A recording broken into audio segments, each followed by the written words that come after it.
नमस्कार, मी पंजाब डक. आतापर्यंत जे संपूर्ण महाराष्ट्रातले शेतकरी असो, संपूर्ण जनता ज्याची आतुरतेने वाट पाहत आहेत, तर तो क्षण आता जवळ आलेला आहे. तर राज्यातल्या सर्वप्रथम सर्व शेतकऱ्याला सांगू इच्छितो की राज्यामध्ये 21 जून पासून पावसाला सुरुवात होणार आहे. 22 जूनला तो पाऊस आणखीन खूप बऱ्याच भागा महाराष्ट्रामध्ये कव्हर करणार आहे. मात्र 23-24च्या नंतर संपूर्ण महाराष्ट्रामध्ये मान्सून दाखल होणार आहे. म्हणजे पूर्व पदावर परत मान्सून येणार आहे, म्हणून हा अंदाज सर्व शेतकऱ्यांनी लक्षात घ्यायचा. तसेच 19 जूनला म्हणजे काल देखील बऱ्याच भागामध्ये श्रीरामपूर, इकडे अहिल्यानगर, त्याच्यानंतर इकडं पुणे जिल्ह्यात, मुंबईकडे बऱ्याच ठिकाणी पावसाच्या सरी कोसळल्या. पण राज्यामध्ये आज देखील 20 तारखेला देखील बऱ्याच भागामध्ये चांगला पाऊस सुरू होणार आहे, म्हणून हा अंदाज लक्षात घ्या. आजपेक्षा तुम्हाला सांगू इच्छितो 21 जून पासून राज्यात पाऊस सुरुवात होईल. पण त्याच्यानंतर 22 जून, 23, 24, 25 असं करत करत 2-5 जुलै पर्यंत राज्यात सगळीकडे चांगला पाऊस होणार आहे आणि शेतकऱ्यांच्या सगळ्या पेरण्या होणार आहेत. म्हणून ही सर्वप्रथम आनंदाची बातमी. शेतकऱ्यांनो घाबरू नका, यावर्षी चांगला पाऊस पडणार आहे. म्हणजे आता सगळ्यांच्या पेरण्या होणार आहे. फक्त मी म्हणलो होतो ना, निसर्ग काय झालं, या वातावरणामुळे 22 दिवस पुढे सरकला.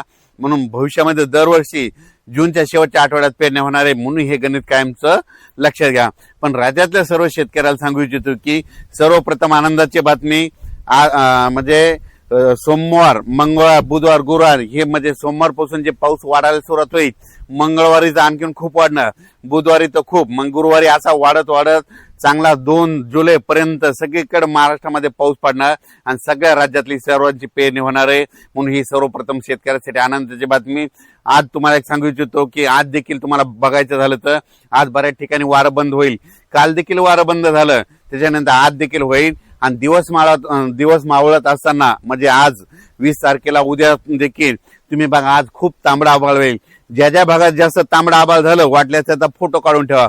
बघा त्या भागामध्ये सोमवार, मंगळवार, बुधवारला कसा पाऊस पडतो, म्हणजे 72 घंट्यात तिकडे पाऊस येतो का नाही, हे तुम्हाला निसर्ग संदेश देतं. उभं जर वारं सुटलं ना, कोणता तज्ञ तुम्हाला पाऊस सांगत नाही. पण यापुढे एक गोष्ट लक्षात घ्या, असं उभं वारं सुटलं आणि त्याच्यानंतर आता हे वारं बंद झालं, नंतर दिवस मावळत असताना एकदम तांबडा आभाळ झालं, सगळीकडे झालं की तुम्ही म्हणायचं आता 72 घंट्यात पाऊस येणार आहे. म्हणून हा अंदाज सर्व निसर्ग देतो. कोणी शेतकऱ्याला कोणते तज्ञ सांगत नाही. म्हणून हा अंदाज सर्व शेतकऱ्यांना लक्षात यायचा. जिल्ह्यावाईज जर सांगायचं झालं, तुम्हाला सांगू इच्छितो विभागावाईज सांगायचं झालं तर आज देखील काय होणार आहे, म्हणजे आज देखील बऱ्याच भागामध्ये पूर्व विदर्भ, इकडे दक्षिण महाराष्ट्राकडे बऱ्याच ठिकाणी थोडंफार आगमन होणार आहे. पण 21 तारखेला ते आगमन आणखीन वाढत जाणार आहे. पण 22 तारखेच्या नंतर काय होईल, लगेच कोकणपट्टी, मुंबई, पुणे सगळीकडे संपूर्ण कोकणपट्टी, घाटमाथा सगळीकडे मान्सून दाखल होईल. आणि त्याच्यानंतर ते म्हणजे मंगळवार, बुधवार पासून ते काय होईल, हे पाऊस असा वाढत वाढत जाणार आहे. आणि त्याच्यानंतर संपूर्ण महाराष्ट्र काय होईल, बुधवारपर्यंत सगळं व्यापून टाकणार आहे आणि सर्व शेतकऱ्याच्या पेरण्या होणार आहेत. आणि तुम्हाला एक सांगतो, एकदा जर पाऊस सुरू झाला की पाऊस पुन्हा ते बंदच होणार नाही. पुन्हा काय होईल, कंटिन्यू असं चालत राहील. म्हणजे एक दिवस इकडे एक दिवस इकडे असं करत करत ह्या म्हणजे जूनच्या शेवटपर्यंत म्हणजे 2 जुलैपर्यंत संपूर्ण महाराष्ट्रात मान्सून दाखल होणार आहे आणि सगळ्या म्हणजे महाराष्ट्रातल्या सगळ्या जिल्ह्यांची पेरणी लागल. म्हणून ह्या अंदाज सर्वप्रथम शेतकऱ्यांनी लक्षात घ्यायचा. शेतकऱ्याला सांगितलं तर घाबरू नका, पाऊस येणार आहे. फक्त काय झालं, पाऊस ते लांबल्यामुळे फक्त म्हणजे लेट झाला. दरवर्षी 7 जूनला येतो, पण यावर्षी थोडा उशीर झाला. तर भविष्यामध्ये हे वातावरणामुळे काय होणार, दरवर्षी 22 दिवस पाऊस म्हणजे जूनच्या शेवटच्या आठवड्यातच पेरणी होणार आहे. म्हणून हा अंदाज सर्व शेतकऱ्यांना लक्षात यायचा.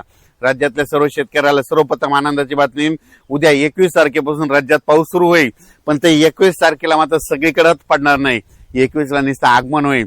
22ला मात्र जवळपास चांगला 50-60% जाईल. आणि 23 तारखेला आणखीन जवळपास 80% भागामध्ये महाराष्ट्राचा पाऊस जाईल. आणि 24ला तर मात्र 100% म्हणजे संपूर्ण महाराष्ट्रामध्ये संपूर्ण 24 पर्यंत कव्हर करेल. 25-26ला आणखीन त्याच्यामध्ये पावसामध्ये खूप वाढ होणार आहे. असं करत करत 2 जुलैपर्यंत सगळ्या महाराष्ट्रामध्ये पाऊस पडणार आणि शेतकऱ्याची पेरणी होणार. शेतकऱ्यांना घाबरू नका. आणखीन फक्त आज आणखी म्हणजे एकच दिवस राहिला, तर उद्याच्या आज देखील बऱ्याच भागात पाऊस सुरुवात होईल. तर पाऊस आल्याच्या नंतर सगळीकडे एकदा येत नसतो, दररोज काय होतं, थोडा पुढे सरकत येतो. म्हणून हे सर्वप्रथम लक्षात घ्यायचं. पण सर्व शेतकऱ्याच्या मात्र जूनच्या शेवटच्या आठवड्यात पेरण्या सुरू होतील. म्हणून सर्वप्रथम आनंदाची बातमी. पहिल्यापासूनच मी म्हणतो ना, शेतकऱ्याच्या पेरण्या 3 टप्प्यात होतील. 7 जुलैच्या दरम्यान दक्षिण महाराष्ट्राकडे पाऊस झाला, तिकडल्या काही भागातल्या सुरुवात झाली. त्याच्यानंतर आता हे दुसरा 20 जून आपलं 21 जून ते 30 जून हे जे दुसरा टप्पा आहे याच्यात माझा बऱ्याच भागातल्या पेरण्या सगळ्यात जवळपास 80% भागातल्या पेरण्या लागते आणि त्याच्यामधून जर पाऊस वापसा नसली काही नसलं तर याच्यातून जर काही शेतकरी उरले तर 10 जुलै ते 15 जुलैमध्ये त्या टप्प्यामध्ये शेतकऱ्याच्या पेरण्या होणार आहे. पण सगळ्या शेतकऱ्याच्या पेरण्या होणार आहेत म्हणून हे सर्व शेतकऱ्यांना आनंदाची बातमी. कारण की राज्यामध्ये पाऊस आता उद्या त्याला सुरुवात होईल पण उद्या त्याला सगळ्या महाराष्ट्रात पडणार नाही, फक्त काही भागातच जाईल. पण परवामध्ये 22 पासून 22ला मग आणखीन वाढेल, 23ला जास्त, 24, 25, 26 असं सगळीकडे महाराष्ट्र व्यापणार आहे. म्हणून सर्वप्रथम शेतकऱ्यासाठी आनंदाची बातमी. अचानक वातावरणात बदल झाला तर उद्या लगेच मेसेज दिला जाईल. धन्यवाद.